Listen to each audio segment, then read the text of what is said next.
Hello and welcome to the Indian Classical Guitar Academy. My name's Jack Jennings, and today I'm going to do something very special. I'm going to look at a concert by my guru Roopa Panesar, who's an amazing sitar player, and she's playing with Shahbaz Hussain at the Tablā Festival in London. The Tablā Festival happens in the autumn every year, and it's known as one of the greatest Indian classical music festivals that there is. And their productions are always absolutely top-notch. So we're going to be looking at them playing Raag Miyan Mulhar, which is a rag that's associated with the rainy season in India, with the monsoon time. And it has a bit of a mythical quality to it. It's considered that it can even make it rain. That's the mythology connected to this rag. So I'm going to be talking through different things that I can identify in Roopa's playing, and some things that I know that she's passed on to me about how she conceptualizes things and just the different techniques. So I'll do as much as I can to try to point out these things and help us all to learn. And I'll just add briefly that my teaching platform, the Indian Classical Guitar Academy, is based on a lot of the lessons I've had with Roopa and my other guru Shakir, and these things have been adapted to the guitar, and we've tried to find a way to make that material really work on the electric guitar. And if you'd like to study that material, then there's a special offer that's ending 31st of October, and with this offer you can subscribe monthly but at a cheaper rate, and then that will be sustained for the whole duration of your membership. So if you really like Indian classical music and you play the guitar, then it's really worth checking that out and trying to make the most of what I can try to teach you about this style. So let's get into this lovely performance now. You guys are going to really enjoy it.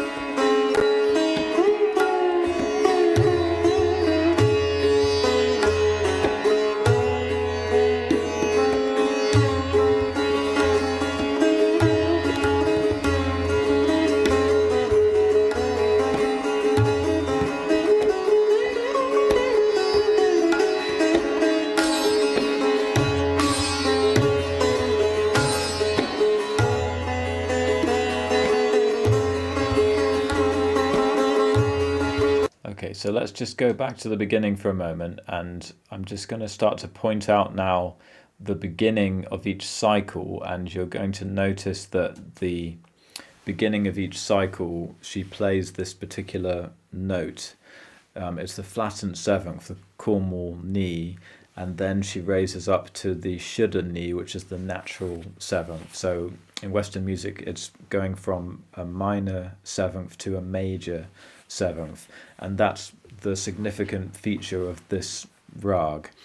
And I'll just point that out, and I'll also help you guys to understand the cycle, because it's a very long cycle, and once you can perceive that, then you'll be able to see rhythmically a bit more what's happening as well. So first of all, I'll just point out the beginning of each cycle, and you'll just notice this phrase come in each time. Even though she's improvising, she comes back to this key phrase that signifies the beginning of each cycle. That's one.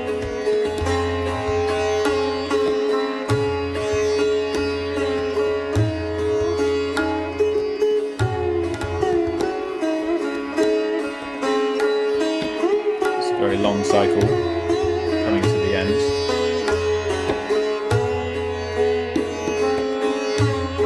So you hear that flat 7 to major 7.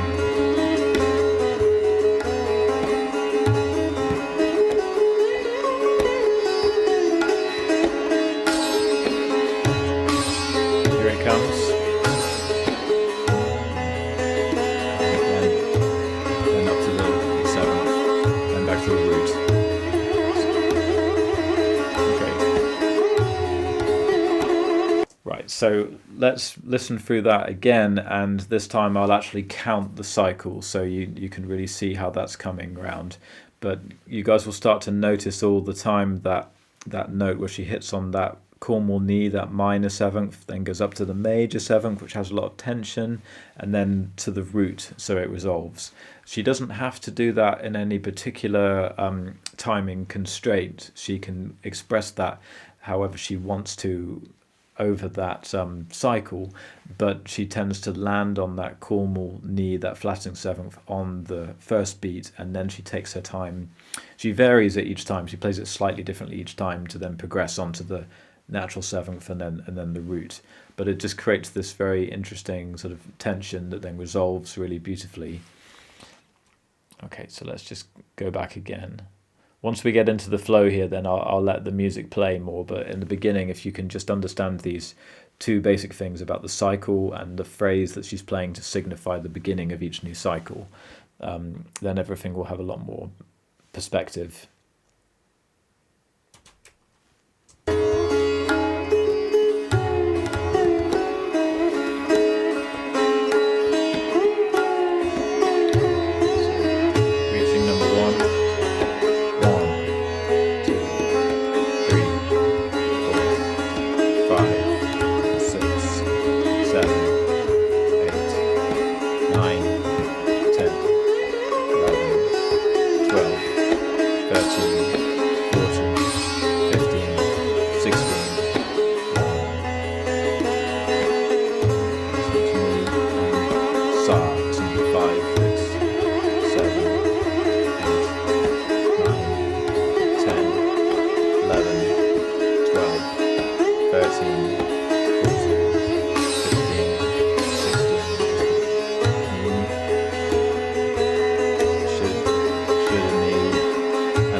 Sa on beat 5. 10, 11, 12, 13, 14, 15, 16, and 1. Okay, so now she didn't play the phrase at times because she's just progressing. To beat 9, 10, 11, 12, 13.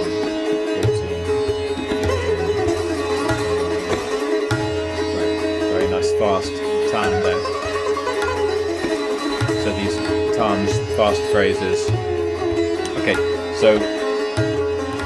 so you've noticed me counting on my hand. If you count each joint of your fingers, you've got 1, 2, 3, 4, 5, 6, 7, 8, 9, 10, 11, 12, 13, 14, 15, 16. You've got 4 groups of 4, and that's the tin tal cycle. That's the most common cycle in Indian music. Hey, you wouldn't have thought that Indian music was that different from Western music. It's all basically in 4s. Well, it's not all in 4s, but 90% of the time they're playing tin tal. But this is Vilambit tin tal, which is very, very slow. And it's all about the subdivision. So the main beat is like 1, 2, 3, 4. But then within that space, you can play 4 notes, or you can play 8 notes, or you can divide things into 3s, like playing 3s, 6s, and 12s. And actually what they're doing here is dividing it into 3s. So let's just go back a bit more and I'll show you how it's in 3s. And she was actually then doubling that to do this tan, this fast phrase, but still putting it into the 3s, into triplet time, and they call that Tishra Jati. Tishra is in 3s, and Jati means subdivision, you know, how you're dividing it. Indian classical musicians often refer to that as micro beats. So you've got the main beat, which they call matras, and they have that's the Hindi word for it. And then micro beats is often a word that I hear Indian musicians using as a translation for jati, but we would say subdivisions in Western music, just dividing the beat up in different ways. Okay, so I hope we can get through this whole performance without me stopping it too many times, but I will just let it play once we get into it. Okay, so just go back a little bit more.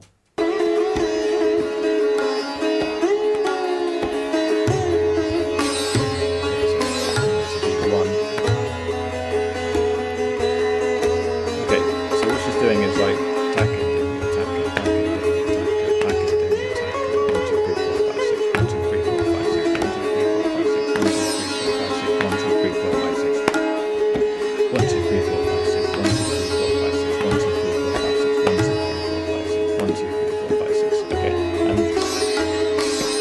thing is, she's doing it in threes, but she's not going 1 2 3 1 2 3 1 2 3 1 2 3. Well, she's not doing two triplets. It's more like she's doing like 1 2 1 2 1 2, like 1 2 1 2 1 2 1 2 1 2 1 2 1 2 1 2 1 2, or 1 2 3 4 1 2 1 2 3 4 1 2.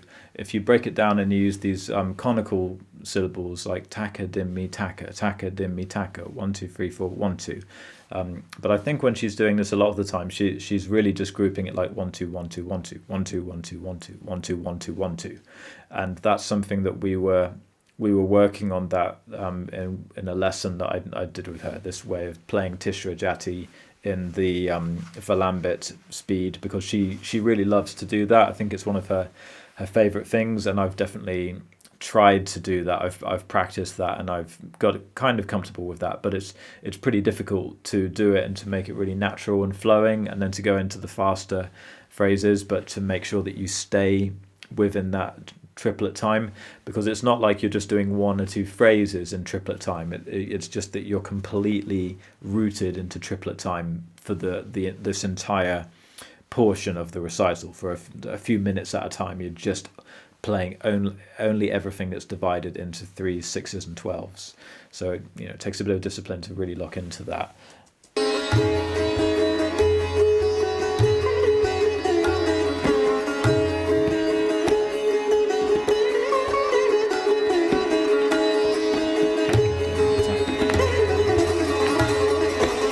So that was doubling, that was doing,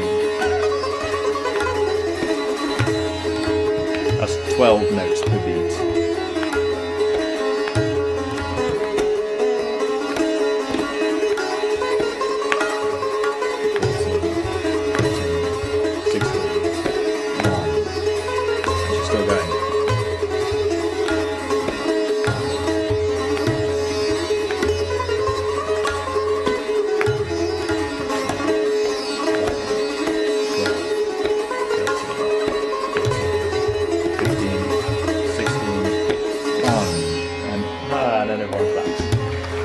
Now, the reason why they're clapping is that because, I mean, obviously that was really good, but actually when you listen to it, you can hear it's not like the entire concert hall is clapping. It's the front row or two are clapping, because with an Indian classical music concert, you have a very learned audience, and particularly the front 2 rows, all of those seats are reserved for other musicians who are very, very prestigious. In this case, this festival, Tablā festival, you've basically just got the best Indian classical musicians in the world all kind of in one place, or at least a large number of them, and they're just all lining the front row. So imagine if you were a guitar player, it would be like playing, and in the front row there you've got Steve Vai, Guthrie Govan, Joe Satriani, and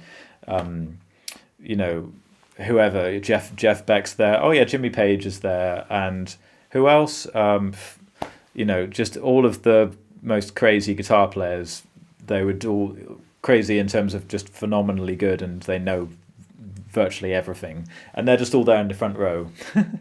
And the Indian classical musicians are just supposed to get used to that. They're just used to literally just, they're playing in front of their gurus, they're playing in front of other musicians, and it's a big part of that musical culture that they will, especially at the festivals, they'll all get together, and the front row is like reserved for the top musicians who are in the house at the time, and so they know what's going on. And what she played there was a tihai, and it's a very long tihai. A tihai is when you play a phrase 3 times to then come back to the first beat, and it was a very long tihai. It was fast, and it's played in Tishra Jati, the triplet time that we talked about. So it's pretty tricky to do that, and she did it really, really well. So she gets a big round of applause. So I'll point out to you now where each new section of the tihai repeats, because you can start to notice it's actually like the end of each phrase is the tihai, and then there's a big gap where she can play a longer phrase to lead to the tihai each time. You see what I mean? It's really the last part of it that you'll notice. So I wonder where did it start? Maybe somewhere like here. Oh, that's kind of the middle somewhere.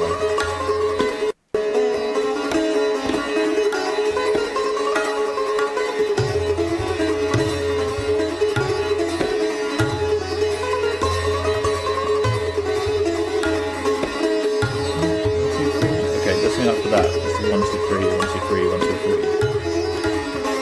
1, 2, 3, 1, 2, 3.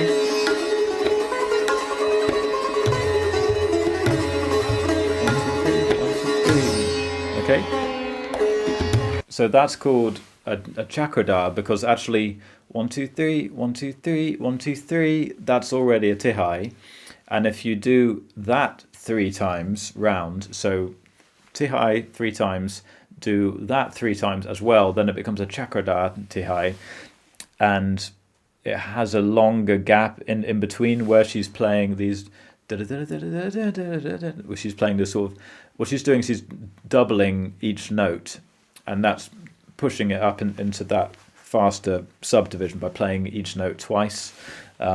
Let's just hear that again. You need to hear this a few times before you really get it. But once you hear this, then you'll start to notice other tihais. And you can also just notice if the audience clap, then you know that something pretty awesome has happened. So if it went over your head, then maybe that's a good point to actually go back, and then you start to hear what the audience were actually clapping for. So that's quite a good indication with live concerts. Let's see if we can catch that again. So she's playing each note twice there. 3. Now this is the long phrase leading to 1, 2, 3, 1, 2, 3, 1, 2, 3. That was the second repeat. Long phrase again. 1, 2, 3, 1, 2, 3, 1, 2, 3. Okay, right, I'll hear that one more time, and this time I'll count the cycle, and you'll see how it's coming up to beat 1.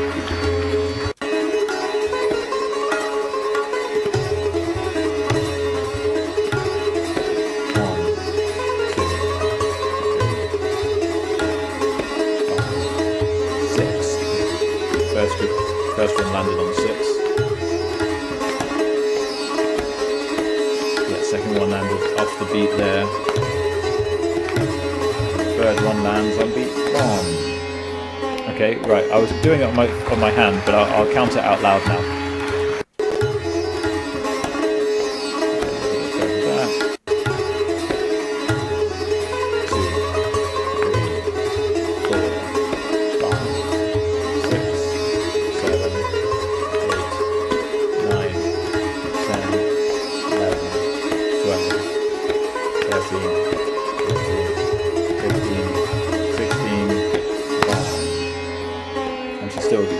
Lands also on that cool more knee at the end of that, so it's still signifying the language of the Raag. Right, so now here's an interesting part. She's now playing the fixed composition, and it still lands on that on that knee sa. But now she's going to repeat that composition over and over again, and the Tablā has this as the solo. So now she's doing the timekeeping. Next beat. And the Tablā player is also doing everything in triplet time, just to kind of keep that theme.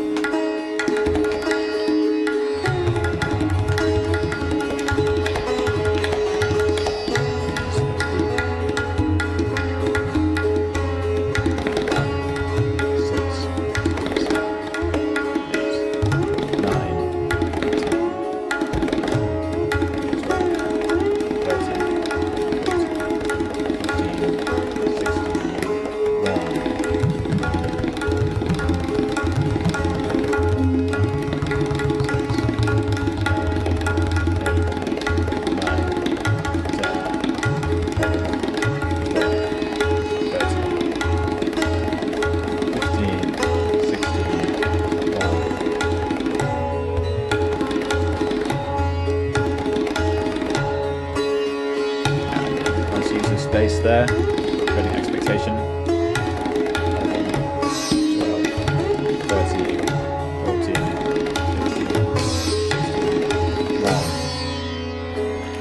very nice tabla solo. Really tight, rolling, fast triplets and great articulation. Yeah, and now the tuning. It's very common in the middle of a recital like this to hear them stop and tune. And the reason for that is it's not particularly that the instruments are temperamental. It's more to do with the fact that with Indian classical music, see, there you go, they're tuned up already. Yeah, they're so quick and they're very good at just tuning and just making that little adjustment and then they're back. But the reason that they will stop to do that, even if maybe as a listener, I mean, I didn't notice it was out of tune, I didn't notice anything, but when you're, when you're very, very in tune with your instrument and you're playing, you can kind of tell if it's just not quite right. Maybe it's just something slipped a tiny, tiny bit. From the audience perspective, it's probably fine. But the philosophy is that if you notice that the instrument's out of tune, but then you just carry on playing regardless, then that's considered to be showing a lack of respect on a spiritual level, a lack of respect to the sound, because the philosophy is that Nad Brahma is the saying. Nad, sound, Brahma is the sort of creator, the sort of the god of creation, Brahma, and Nad Brahma is to do with this unstruck sound. It's the idea that sound exists before creation or before the physical manifestation of creation. Sound is somehow beyond that, and sound is God. That's the part of the philosophy. I'm probably not explaining it very well, but that's why it's so important that you take the time to tune the instruments, and if the instrument slips out of tune, you have to stop and just fine tune, even if it's only subtle. But if you're aware yourself that it's out of tune, then you have to take a moment to do that. Otherwise, it's considered that you're not wholeheartedly respecting the actual sound for itself. It is almost as if the sound has a sentience, a sound has its own being, and you have to devote yourself to that sound and you have to treat it with the utmost respect. So it's not just, well, I'll just keep playing, I know I'm out of tune, I'll just keep playing, hopefully they won't notice. It's like you have to realize that the music is God, the sound is God, so you have to stop and tune. So it's very interesting that, but they do it so seamlessly. So it just gives a bit of space to breathe as well, and then the performance will move on to its next phase.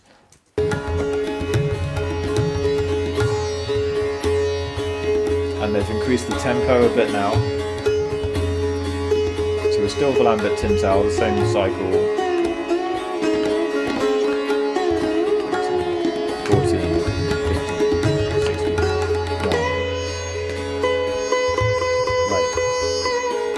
Right, now she's doing the same transitions there. With minor 7 and major 7. But she's doing it up an octave. Straight onto the should knee and up to the sa. Right, yeah, lots of beautiful bending, that means phrasing.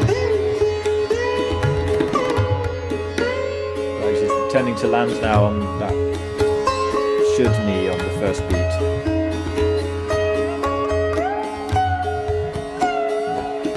So it's brilliant. She's saved those upper notes, so we haven't heard those upper notes for a while. So now it's like she's got a completely new territory to explore.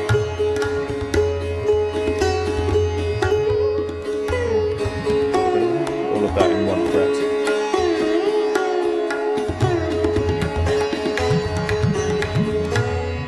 Still coming back to that corner knee on the first beat.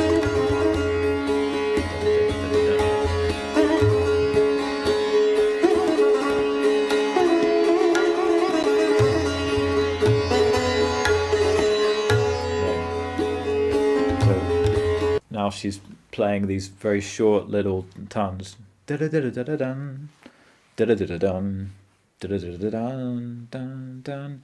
And still, you keep noticing, if you listen out for it, she's still coming back often to that Cornwall knee, that flattened seventh on the first beat. And you'll notice that she's doing a lot of these faster phrases with a string bend. So the string bend is actually part of that fast run. It's done so accurately and so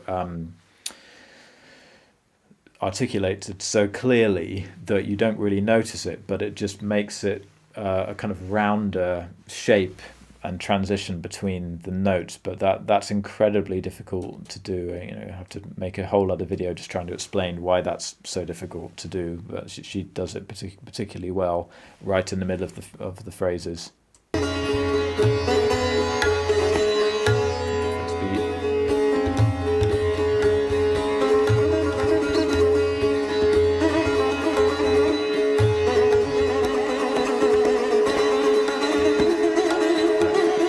Like gamma, still landing on the first beat with that Cornwall knee.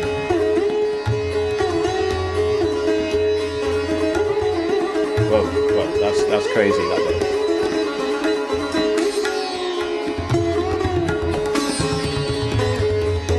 Still Cornwall knee on the first beat again.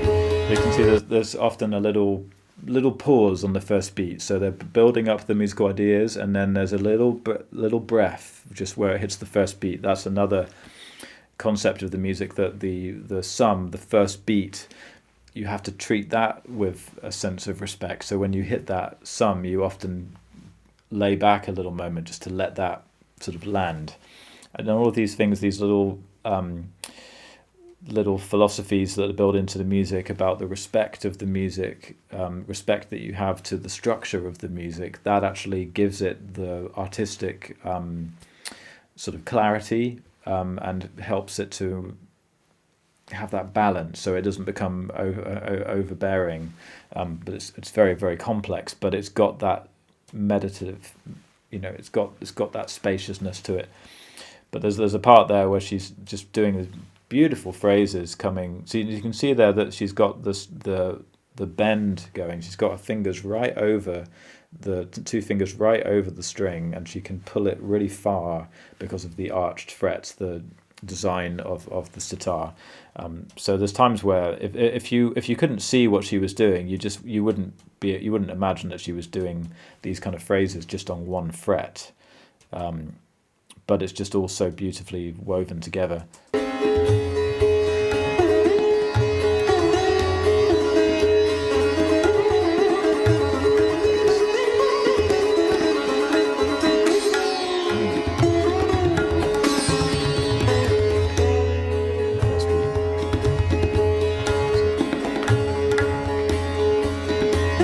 Tempo's increased a bit more again, so it gradually increases.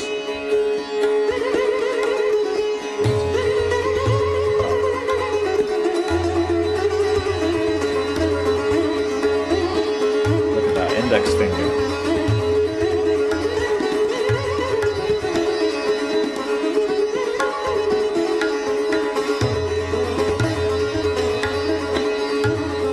Whoa. Okay, that's just, so you can hear this, but it's like, it's so much of that is just done with the index finger sort of pulling the string down and back. She's got really, I noticed that with Roopa's playing, she's got a very, very strong independent index finger.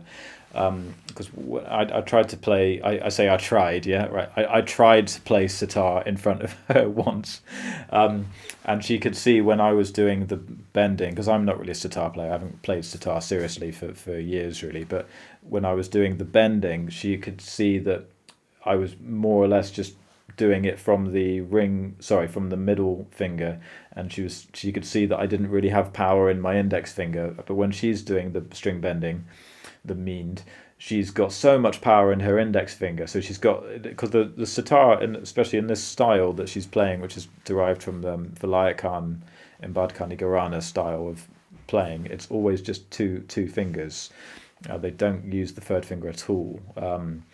but she's got so much power just in the index finger. A lot of the things she does are just index finger, and there's a lot of this gamut going on. Gamut is when you continuously do that fast oscillation, that fast mean or bend between those two notes, and it can almost sound like laughter, but in this rag it's more like thunder. It's the rain clouds. It's that thundering sound. See that index finger? So much just with the index finger. Let's go back a little. Oh yeah, this part's great. Yeah, because you can really see the control she's getting. She's on one note doing that gamut, so like continuous sort of like oscillation up to that note, and then she just pulls it up to the next note, and it's all on the same fret, so you can see how much control she's got, because you can play 5 different notes on just one fret. So I mean, you can play up a fifth in terms of scale tone. You can actually up a scale. You can play 1, 2, 3, 4, 5 like sa re ga ma pa up a scale, but then you've actually got the other notes in between as well. So yeah, you've got, I don't know, you've got more like sort of 8 or 9 different semitones that you can play off one fret.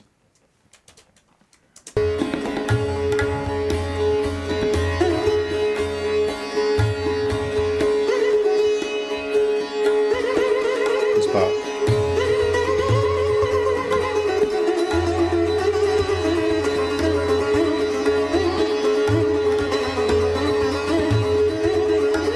So much index finger there.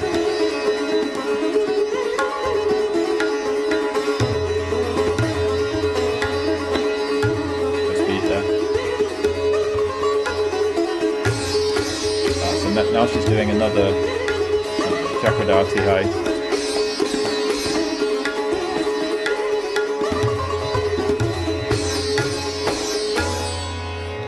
And again landing on that full more knee to keep bringing back the language of the rag is always fully present. No matter what she's playing, she's always deeply embedded in the language of the rag and the mood and the emotion of the rag. That's the thing that I just love about Roopa's playing. She's always just bringing out the spirit of the rag. It always feels that the rag spirit is fully present when she's playing. So let's see. There's a passage that she's playing here. It's another tihai, another one of these long tihais. We can pick out this one, and this one's got a lot of the bending techniques. So it's a bit different to the previous one. Because by the way, I could have mentioned this earlier, but we're not in Tishra Jati anymore. She's gone back into just playing divisions of 4, which is called Tratushra Jati. So she's playing a lot of the time 8 notes per beat, but the whole tempo has gone up. So it's still, like before, the fast stuff she was doing was 12 notes per beat. Now she's doing 8 notes per beat, but it's still at that high tempo. It's still fast playing because the bass tempo, the overall tempo has gone up. So therefore, playing 8 notes per beat is maybe a similar speed to doing 12 notes per beat when you're at the slower tempo. That doesn't really matter too much right now, but just thought I'd mention that. There's the beginning. It starts on beat 1. 1, 2,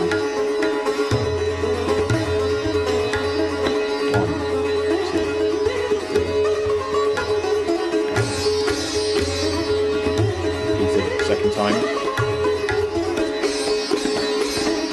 Third repeat. 1. Okay, let's hear that again. So when she's doing that fast run, it's built up of these, and then she does this slide, like 3 of those slides, 1, 2, 3.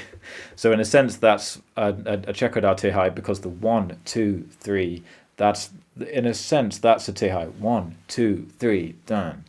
But you do all of that 3 times, so then that turns into a Chakradar, a tihai played 3 times. And I'm not sure if some musicians, they might not consider that to be a Chakradar. They might just consider that just to be a long tihai that ends with 1, 2, 3 each time. but it's got that kind of effect. Usually chakradars are longer and they have more of a big impact, and then after that it's like you're starting afresh. It's like, okay, that was a huge, amazing way to end that sequence, and now we're moving on to the next sequence. But let's just hear that again.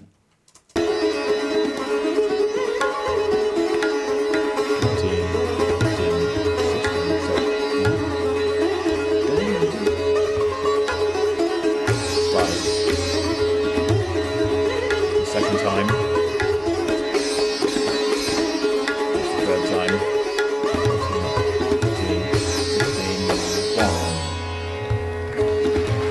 And then click.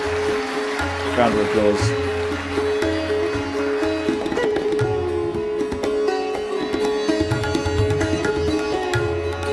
So this is building up a lot now. This must be coming towards the end of the Volambit.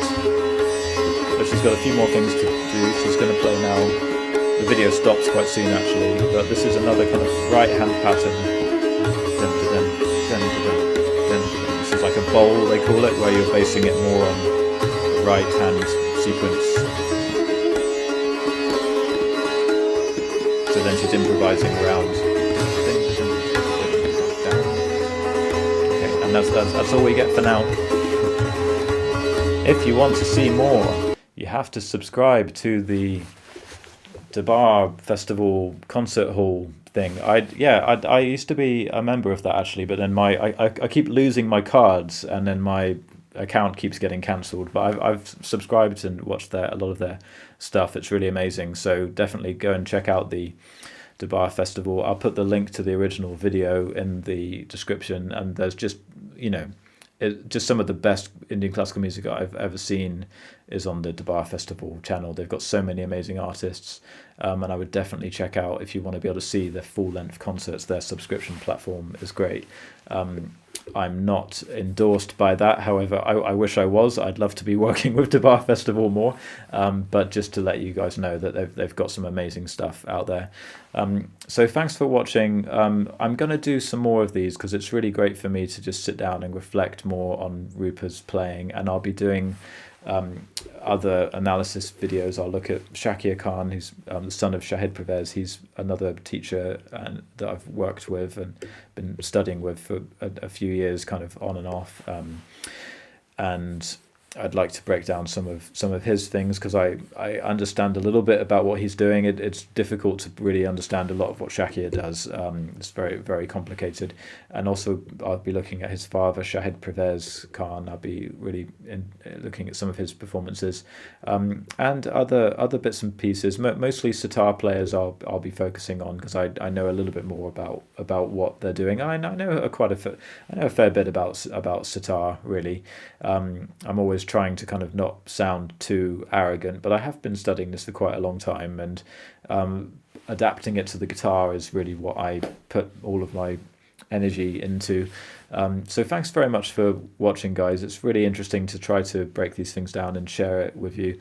And just once more, if you would like to try to learn about these concepts directly on the guitar, then you can become a member of the Indian Classical Guitar Academy, and there is a special offer on monthly membership. You can have a reduced rate on your monthly membership, and that offer will be ending on the 1st of November. So check that out, and I look forward to seeing you guys on another one of these videos. Take care. Bye. If you want to start one of these courses, you can buy them individually, or you can subscribe monthly to access all of them. For subscribers, there will be new content every month, including live streams where we can answer your personal questions and go into more detail about applying this material. So far we've covered Raag Yaman, Raag Bageshri, Jog, Hamsadwani, Kafi and Raag Nalkons, and there's much more to come.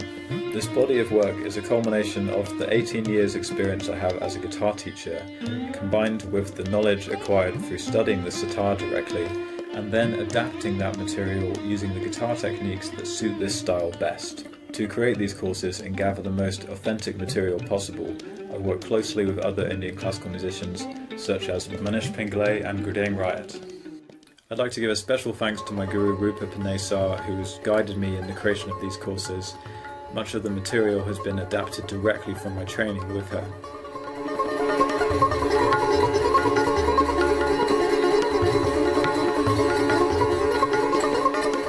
Also Shakir Khan, my guru, who's been inspiring me immensely and continues to shape how I approach the instrument and this incredible world of Indian classical music.